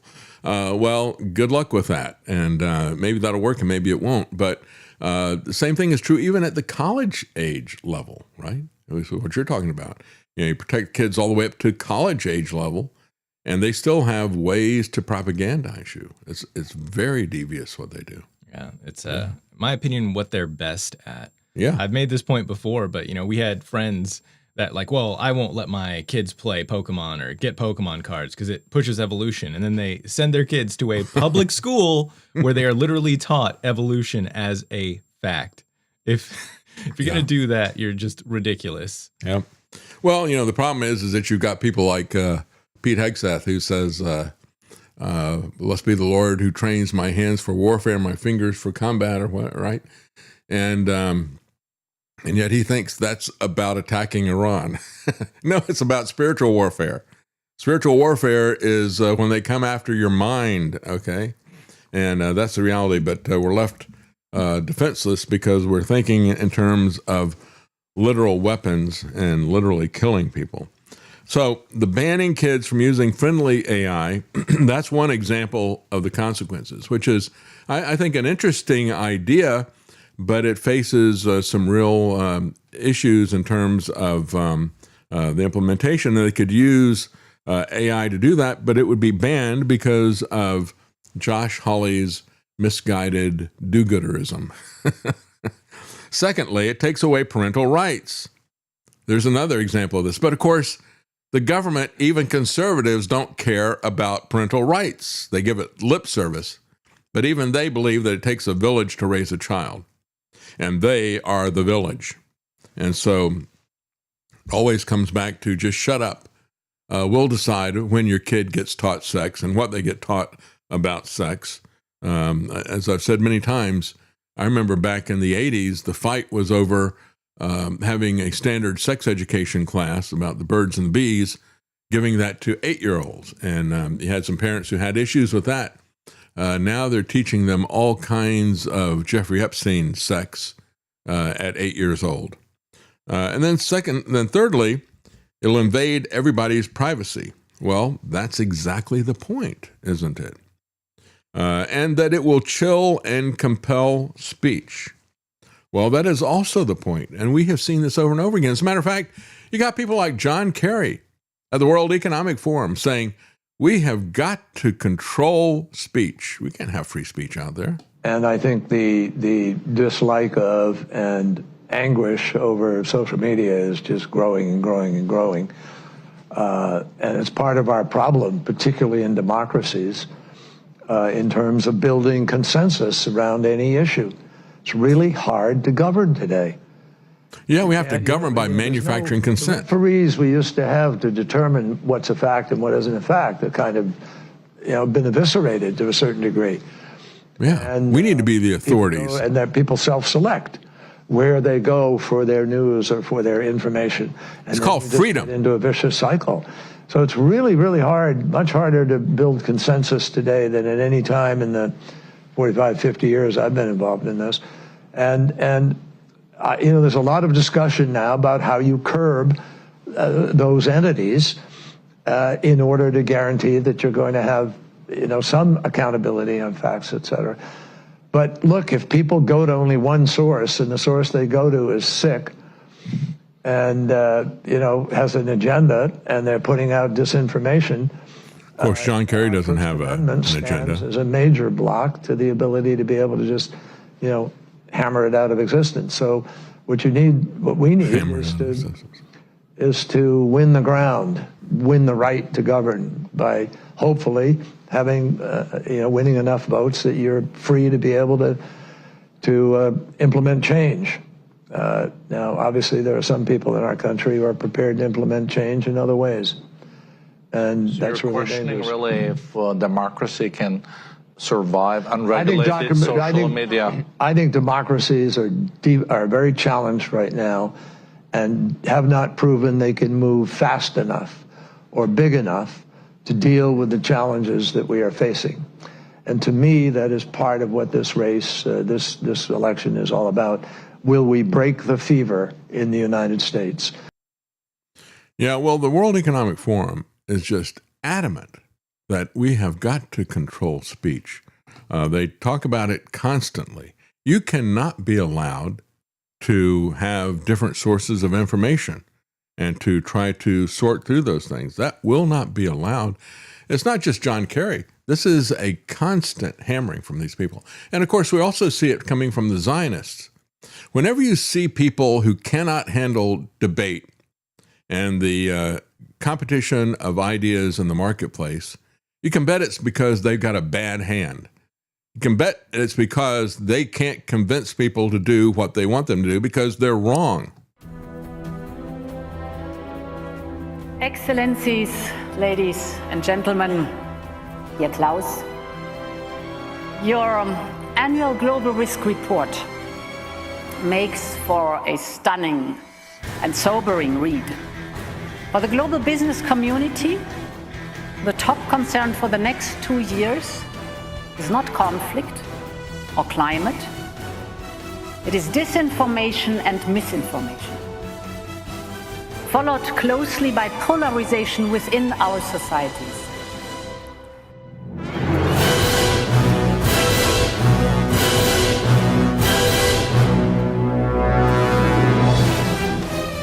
In a world of deceit, telling the truth is a revolutionary act.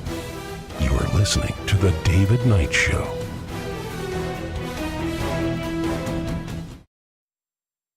Yeah, it is a revolutionary act. And they don't want people revolting, if you realize. We used to always say in the Libertarian Party, the government is revolting. Why aren't you? They're revolting as in disgusting. They're revolting as in revolting against the rule of law. And so the question is, how long are we going to put up with this kind of stuff? But that's what they want. They want to be able to manufacture consent. They want to be able to control information. And quite frankly, folks, that's why the First Amendment is the First Amendment to protect free speech, the free exercise of religion. It's about protecting free thought as well, free agency and true freedom. So then we have the Clarity Act. And this is about the fight between banks and the stablecoin people as to whether or not only banks will be able to pay you interest, except they don't pay you interest, do they? That's just a theory. It's become a joke. I'm looking at this and thinking, why are they having this big fight? I mean, we look at what the banks typically pay. It's typically a fraction of 1%, while they're charging you 20, 30, 40, 50% on credit cards and other things. They're charging you 10%. I mean, they're paying absolutely nothing on savings accounts. So why is this a big deal? Well, the banks are grasping at anything they can because they know that the stablecoin people are gunning for them. Yet Eric Trump pointed that out. He said, well, in 10 years, there's not going to be any banks. And of course, that'll mean that there's not going to be any way for you to process cash, really. It's going to be very difficult to do that. And so I'm not a fan of this kind of stuff. But you have the Coinbase chief legal officer who's out there cheerleading for this. And he says, all right, now we're getting a regulatory framework for how we can operate so we can push forward with all this crypto stuff as well as the stable coins. So they want regulatory clarity. That's what they call the Clarity Act. Now, let's make it clear that only the big guys like Coinbase are going to be able to participate in this new economy. It's time to get clarity done, he said. The final text aimed at settling the stablecoin yield dispute between banking and crypto industries. In the end, the banks were able to get more restrictions on rewards. So that's what they'll do. They'll call it rewards rather than interest. And Coinbase has already proven that they are more than willing to play ball and censor for those in power. There are certain people that they will just, if you send money to them, they'll just cut you off. There's a guy that runs a website called the Kiwi Farms, and it's basically just a gossip forum, but certain powerful people at Google don't like it because it's basically the only place you can get a record of their misdeeds. And had them basically deplatformed. The guys he moved to Eastern Europe for a while to get away from the nonsense. And as people talking about the hijacking of Bitcoin and crypto and everything, Coinbase played a big role in that. They would be the ones that would decide just along the lines of what Jeffrey Epstein was working on, some of the emails that we saw there. We need to have somebody who's going to pick which coins are going to be promoted, which coins are going to be cleared and allowed to be used. And Coinbase is one of the key gatekeepers for all of that. They can determine which coins are going to be out there and which ones are not. So again, we look at this constellation of acts that are being put through, these laws that are being passed by Congress, and it's all about crypto and AI and all these disruptive technologies. They want to disrupt everything, set themselves up. So we're going to destroy the banking industry. So now you got to use our crypto stuff. And oh, by the way, if you want to use the crypto stuff, now we've got to have all of your information, your ID, all the rest of this stuff, biometrics, you name it. So the text of this thing is titled in Section 404, Prohibiting Interest and Yield on Payment Stablecoins. It says that no crypto firm may pay any form of interest or yield to customers solely for holding stablecoins akin to a bank deposit or any other interest-bearing product. So again, they will play the game of calling it a reward, and they can't really stop this thing. It is a juggernaut that is out there, and they're going to use this to further the police surveillance state. The clarity of not getting risk-free yield on your dollars without using a bank, they said. And yet the reality is the banks don't pay any interest to people to start with. So it's all a MacGuffin to a large degree as far as that is concerned, isn't it? Well, we're going to take a quick break, folks, and we'll be back. But actually, you got a comment here, I think. That's right. We do. DG8, thank you very much, says there's neither Jew nor Greek. There's neither male nor female, for you're all one in Christ Jesus. And if ye be Christ, then are ye Abraham's seed and heirs according to the promise. That's right. Yeah, Christ made that clear. And Paul spent a lot of time in letters to Galatians and other people to make that clear. And he was very concerned about the Judaizers of his day. And I'm very concerned about the Schofield Bible Judaizers of our day. And it's had horrific fruit, both spiritual as well as temporal, what we look at in terms of this idea that there is, that God's chosen people are determined by genealogy, which they, by the way, they run from that as well. They really don't want to do the genealogical test because they're afraid of what they might find. We'll be right back.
You're listening to The David Knight Show. If you like the Eagles, On a dark desert highway, the Cars, and Huey Lewis and the News, they say the harder rock and roll is forbidden. you'll love the Classic Hits channel at APS Radio. Download our app or listen now at apsradio.com. Listen up, losers. Stop pretending it's a democracy. We run things. Give up the illusion, and in exchange, we will bring you order and efficiency. Yes, we'll own you. But do you really want to be free? Trust us. We know what to do. While Silicon Valley was feeding you dope and free email, we built the architecture of empire. Welcome to our world. We aren't here to protect your privacy. We are here to enforce supremacy. We are the ledger now. Every tax return, every Medicaid file, every license plate, every crossing. Your president signed it into being with a pen in March. You kept scrolling. Your politicians are empty vessels. Your civil liberties are a liability. We are done pretending all cultures are equal.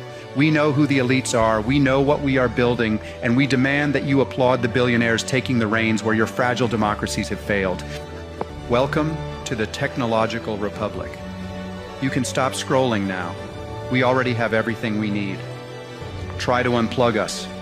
We dare you. Now get the f*** out.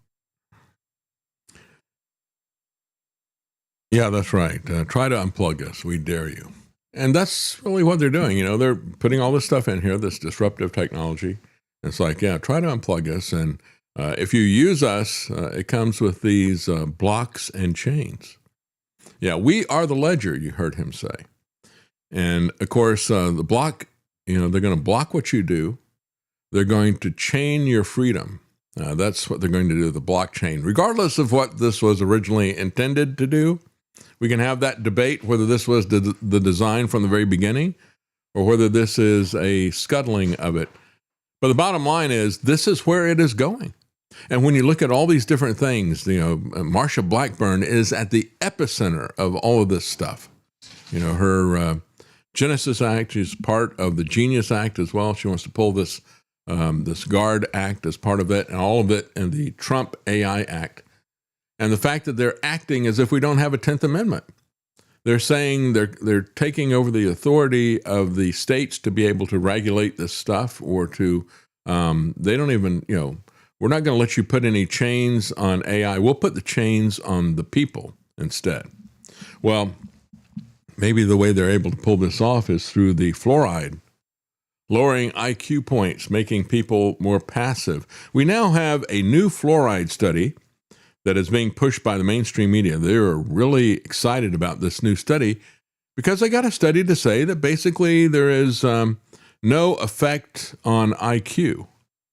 This is totally detached from reality, and as we've said before, they can rig studies to show whatever they want. We've seen this in the pharmaceutical industry over and over again. You have three different companies, brand A, B, and C, and all three of them will come up with a new drug for some condition, and they will fund their own studies. And guess what the studies will show? The study that was funded by brand A will say that it's better than the other two. The one that was done by brand B will say that it's better than the other two, and the one done by brand C will say it's better than the other two. They get what they fund here.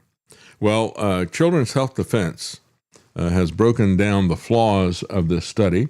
The highly anticipated long-term study that was published April the 13th in the Proceedings of the National Academy of Science was widely cited by media and proponents of water fluoridation as evidence that there is no difference in IQ between people who drank water containing fluoride at the levels currently recommended by the U.S. public health agencies and the people who did not drink fluoride at the levels that are recommended by the U.S. public health agencies. And remember, you had people who were working on this, the Free Thought Project, Derek Bros, I talked to him about this.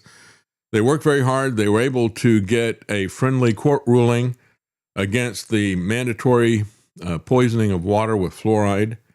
And the Trump administration now is appealing this and fighting it. And so the question is, I've always said, let's just assume for a moment that fluoride is safe and effective. It's neither safe nor effective, but let's just assume that it is. Then why would you put that in the water supply? You can't have something that is safe if you don't control the dosage. You can't have something that is effective if you don't control the dosage. You can't control the dosage if you put it in the water supply. And if you put it in the water supply, you're going to get the same dosage for a child that you get for an adult. If you look at every single medicine that is out there, they have different dosages for children than they do for adults. Why would you ever try to medicate people through the water supply? It makes absolutely no sense. Well, guess what? That is the very first flaw in this study. They found that the authors didn't actually measure how much fluoride the study participants consumed. Well, how would you do that if it's in the water supply? That's the key point I keep coming back to. It's totally illogical. Regardless of what they say about safety or efficacy, it's all dose dependent. Safety is dose dependent. Efficacy is dose dependent. They also didn't study people who were exposed to fluoride as neonates or to young children. And this is where the damage is really done. It's done to developing children as well as to young children. That's when the brain damage occurs, and we've seen that over and over again.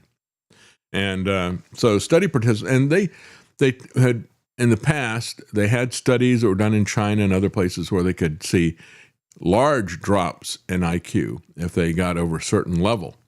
And so what they said in the United States, well, we don't have it over that. We recommend that you get right up to that level, but not over that level. It's like, well, how do you control that if you're putting it in the water supply? You can't. You can't be sure that you're not giving them too much. Study participants were people that were born in 1939, 6 years before the community water fluoridation began anywhere in the United States. So it didn't start until 1945, World War II. And a large part of the reason that it began was because you had some industries, a couple of them. You had after 1945, you had the nuclear industry as well as the aluminum industry. They both wanted to get rid of fluoride polluted products that they had. And rather than go through an expensive process of getting rid of these contaminants and everything, they just basically started charging. They got the government to say, well, we're going to put it in the water. And they didn't have to pay to get rid of this toxic stuff. They got local communities to pay them to put it in their drinking water. Brilliant, right? Well, study participants in this were born before any mass fluoridation began. And so they would not have been exposed to this as developing children or as young children. No one in the study was exposed to it during the critical developmental years when it can affect IQ. And few people were exposed to fluoridated water at all in that particular time frame. So this is the way that they game the system. And as we look at where we're going with this, you've got Thomas Massie pushing really hard against not just the fluoride stuff is out there being pushed on us, but also glyphosate. And the Trump administration wants to give them the kind of protections that Fauci gave the vaccine industry back in 1986. Thomas Massie had this to say. Americans are under attack by a German company on 4 fronts. Legislative at the federal level, legislative at the state level, through the executive branch, and finally through the courts. And unfortunately, this administration has sided with the German company. They're trying to get immunity from the harm that their products may cause. And to do that, they're trying to say that nobody can bring this company for their product, glyphosate, and have their day in court. What is Congress doing right now? I know that you proposed a bill. So Shelley Pinger and I, in response to all these attacks on the legislative, executive, and judicial branch, we introduced a bill called No Immunity for Glyphosate.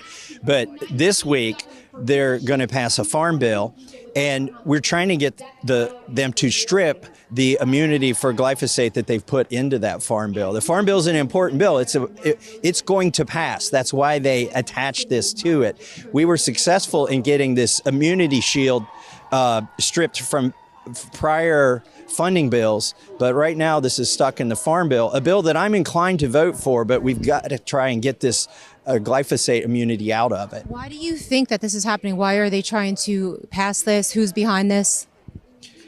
The corporations. I mean, it's a foreign corporation, Bayer. Their product has become unprofitable because of the harm that state juries have decided has been caused to people.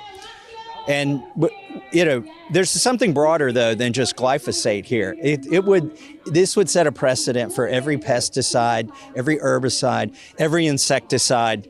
And it would set a precedent that the EPA doesn't exist to protect people and the environment, that it exists to give get-out-of-court-free cards to corporations.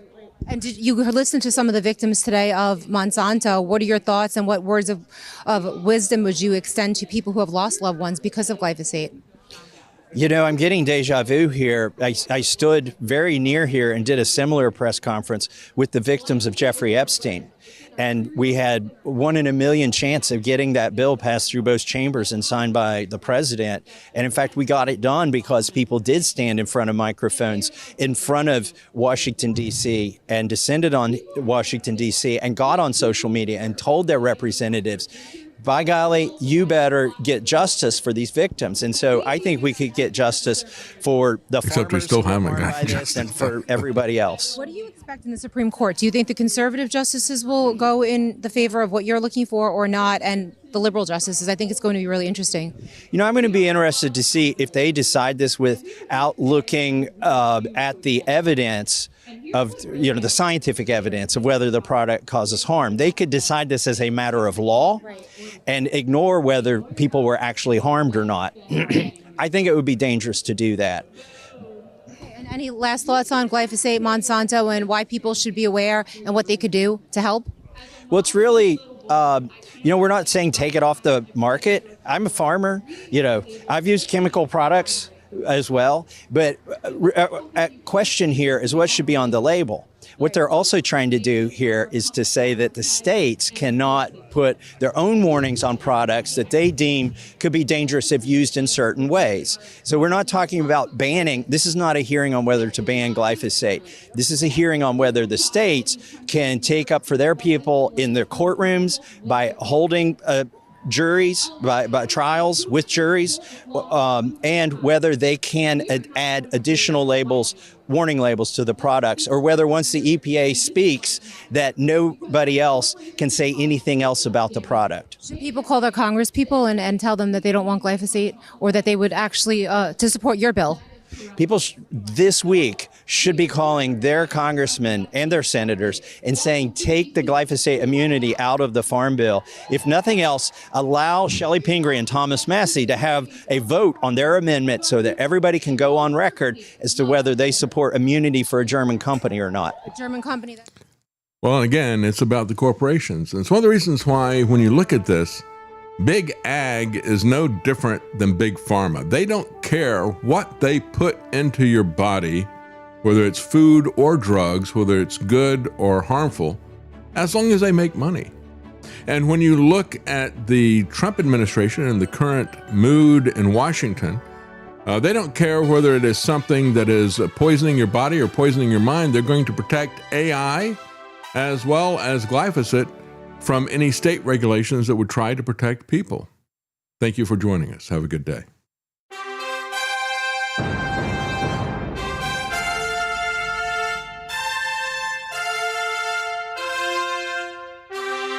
The common man. They created Common Core to dumb down our children. They created Common Pass to track and control us. Their Commons Project to make sure the commoners own nothing. And the communist future. They see the common man as simple, unsophisticated, ordinary. But each of us has worth and dignity created in the image of God. That is what we have in common. That is what they want to take away. Their most powerful weapons are isolation, deception, intimidation. They desire to know everything about us while they hide everything from us. It's time to turn that around and expose what they want to hide. Please share the information and links you'll find at thedavidknightshow.com. Thank you for listening. Thank you for sharing.